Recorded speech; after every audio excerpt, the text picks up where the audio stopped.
Саламатсыңарбы достор. Сиздер сурадыңыздар. Анан биз тарталы. Мен тартайын.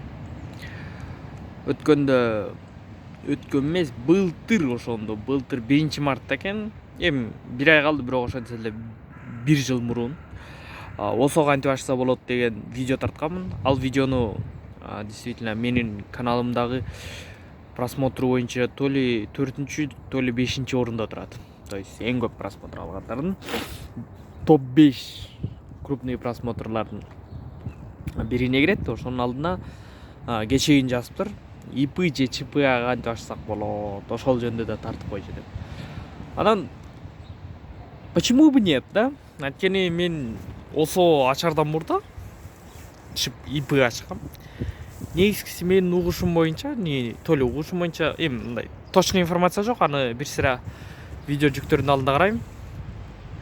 ИП менен ЧПнын эч айырмасы жок, это одно и то же деген сөз бар. Анткени частный предприниматель и индивидуальный предприниматель деген бир эле киши да. Анан ошон үчүн мен окусам керек эле. Короче, азыр сүрөтүн да жүктөйм. Ал жерде индивидуальный предприниматель деген жазуусу бар. Анан деген еще плюс лицо деген жерде частный лицо деген жазуусу бар. То есть эки одно и то же, просто эки бөлөк айтышат ИП же ЧП. ИП же ЧП Бишкекте кантип ачыш керек? Бишкекте 4 район бар, билебиз.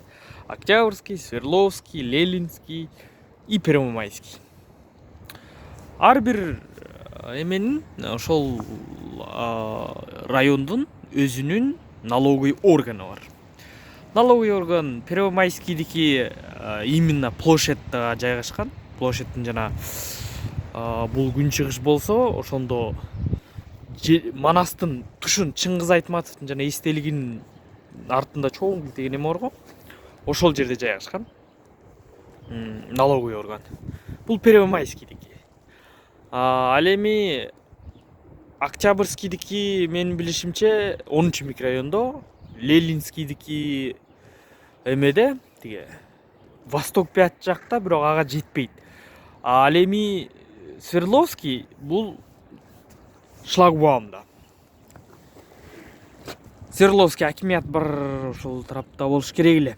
Но эми анын оорчулугу деле жок, эч кандай 2 киши деген бар, аяка налоговый орган деп жазсаңыз чыгат.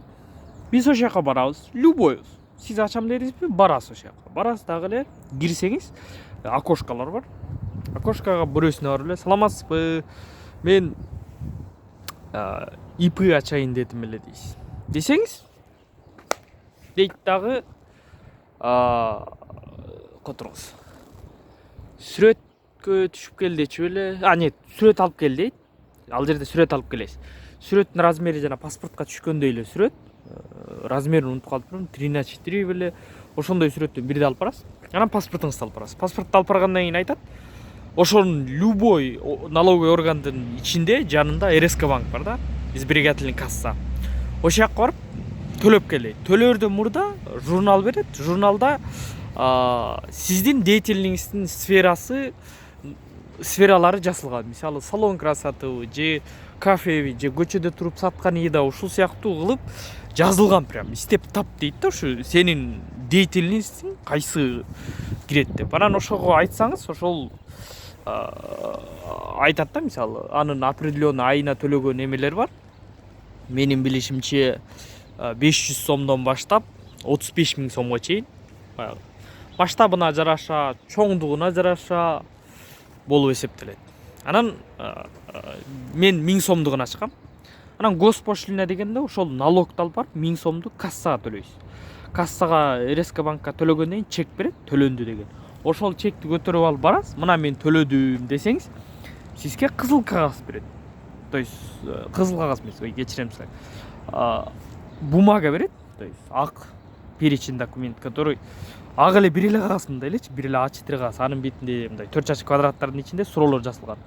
Фамилияң ким, атың ким, эмне кыласың, эмне иш кыласың, бияк каяктан болосуң.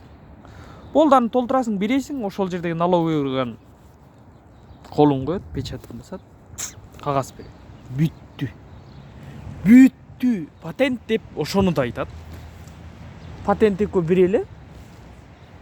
Просто тиякта үйүм бар болчу да ошону патент экөө бир эле, негизгиси патент алыш керек анан тияк бияк дегенде, по-моему экөө бир эле, бирок эми баягы магазин ачкандар патент ачабыз деп коет, патент эмес, ошо ИП ачат да. Налоговый орган. Болду ошол эле. Бүттү, көрдүңөрбү? Кээ бир юристтер эми ушундан акча тапкысы келет да. 5000 сом мына тиндейм да, депчи. Андай эмес. Любой налоговый органга бар, паспортуңду көргөз, бер, аласың. Бүт. Госпошлинаны төлө, бүт. Анан айына калтырбай өз убагында 1000 сомдон төлөп турасың. Эгерде кереги жок болсо, то есть кереги жок эмес, мисалы сиз иштетпесеңиз, анда барасыз, айтасыз, мен жабылып калдым десеңиз, заявление берет, ал заявленияны толтурасыз, жаап коесуз, бүт. Жаппасаңыз эме деген бар. Жаппасаңыз ар бир квартал сайын, ошо мисалы биринчи квартал налоговый органдыкы боюнча биринчи кварталда, бул то ли биринчи квартал же экинчи кварталда болот, короче, ар бир 6 ай сайын болот да алардыкы. Именно ошол жапкан боюнча, мисалы апрелде, анан сентябрда эле ушундай, ушул күнүн ортосу ушундай, точносын унутуп калдым, но ушундай бөлүнөт экичи. Ошол убакта жабыш керек да. Мисалы эгер сиз апрелге чейин иштебей калсаңыз, апрелге чейин бір жаап коюш керек. Сентябрга чейин иштебей калса, сентябрга чейин бір жаап коюш керек да. Ушундай. Ар бир квартал сайын. Квартал болгондо негизи 3 ай бир квартал болуп эсептелет да. Анан эгер квартал десе, значит 3 айдын ичинде жабышыңыз керек, эгер иштебей калсаңыз. Жаппасаңыз 10 000 сом штраф деген сөз бар. Анан штраф качан келип түшөт? Штрафты прям качан келип? Сиздин артыңыздан эле куубайт ал штраф менен. Эгер ошол патентти кайра колдоном десеңиз, же болбосо сиз кайра бөлөк патент ачам, ИП ачам десеңиз, штрафты, тиги мурунку штрафты төлөп туруп анан ачыш керек. Ошондой. Болду. Лайк бас, комментке жаз. Мен обязательно сүрөтүн жүктөйм азыр. Үйдө ал патент турат. Стартамын и жүктөйм.